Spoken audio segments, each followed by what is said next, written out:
I sat there behind bars. Knew I was in Kingston Pen because they brought me here in irons 2 days ago. A man came up to my cell, sat down several feet away, holding some kind of ledger book. He told me his name was Ned Buntline. Wrote novels about exciting characters. Wanted to interview me for a story. So what do you write about? What's in it for me? What do I get out of it? Told me he could make my gang famous all over the continent, Canada and the US.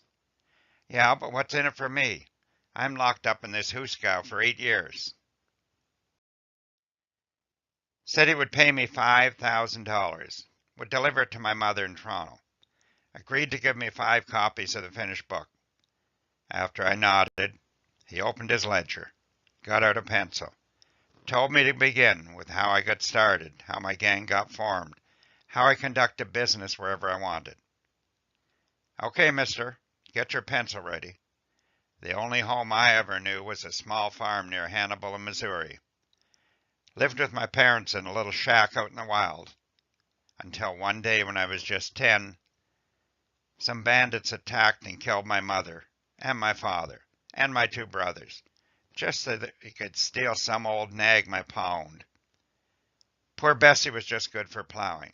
Imagine, 4 lives for one old horse. Fortunately, I was hidden. I was the only one of my family who survived. I was alone. Did what I could to survive until I met up with some other loners. Began to borrow good horses, not nags, without the owner's permission, of course, and then sell them to someone else. Within a few years, there was close to 10 of us, with me in the lead, all of us from Missouri or Illinois. That's how we got our name, Missouri, Illinois and Eastern Trading Company. Carried on business for more than 15 years because we was clever. We was organized. Never hit the same place twice. Always had an escape route planned. Only once or twice did anyone ever come near to catching us. Found the best place to bring our horses, once we liberated them from their previous owners, was up into the Niagara area where we could always find buyers. Brought them up the route a guy named Colonel Talbot had started from Detroit to Niagara. When it got too busy with settlers, and people might ask questions, we had to find alternate routes. Used to rent a pasture or bush lot from some pioneer and set up shop. After buying or selling some local horses for cash, it was easy to add in some of our liberated steeds and continue to sell as long as we could. Then move on to another area, bring in more horses borrowed from others, and set up shop again. One of these baiting and waiting stations, as I called them, was in the woods of a farm owned by a guy named John Adams at Lot 1, Concession 1, southeast corner of Moore Township, in that new county they called after George Lambton. His farm was surrounded for miles by unbroken wilderness. Don't think Adams ever knew what we were really up to. Had an escape route up the Black Creek, through all that area that nobody wants to settle in because of the skeeters, and all that horrible sticky black guck along the creek.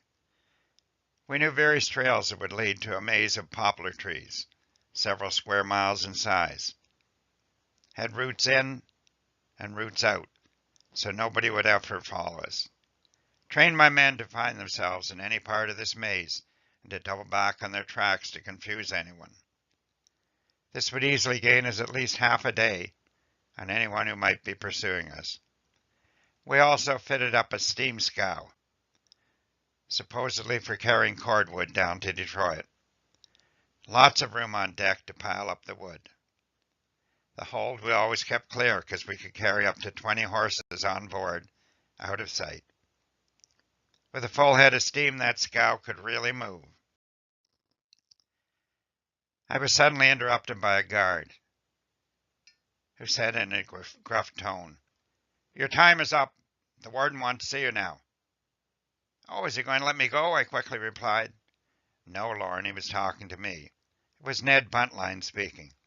Smiled at me before he stood up, picked up his ledger and pencils, walked toward the door. Before he exited, he looked back. Told me he'd come back tomorrow to hear more. Told him I'd likely still be here.